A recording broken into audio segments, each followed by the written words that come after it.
यंदा या गणेश गल्ली मैदानात अवतरणार आहे 12 ज्योतिर्लिंगांपैकी तिसरं अतिशय खास शिप्रा नदीच्या काठी असलेलं स्वयंभू ज्योतिर्लिंग म्हणजे उज्जैन महाकाल।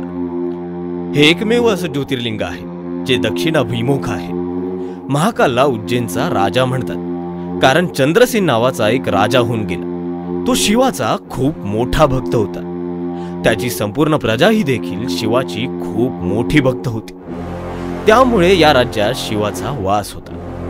एकदा चंद्रसेन राजाच्या राज्याशेजारी असलेल्या रिपुदन नावाच्या राजाने चंद्रसेनच्या राज्यावर आक्रमण केले। याच दरम्यान दुषण नावाच्या राजाने देखील या राज्यात धुमाकूळ घालायला सुरुवात केली। राक्षसाच्या उन्मादाने कंटाळलेल्या शिवभक्तांनी त्यावेळी शिवाकडे वाचवण्याचे आवाहन केले। त्यानुसार आपल्या प्रिय भक्तांना वाचवण्यासाठी त्या राक्षसाचा वध करण्यासाठी शिव अवतरले आणि त्यावेळी त्यांनी महाकालाचे रूप धारण करून त्यांनी त्या राक्षसाचा वध केला आणि जनतेला त्याच्या जाचातून मुक्त केले।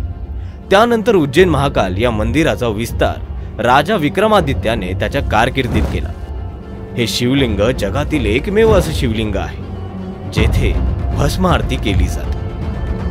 भस्म सर पे डाल के चलते हैं सीना तान के, डरता है हमसे वक्त भी, हम भक्त है महा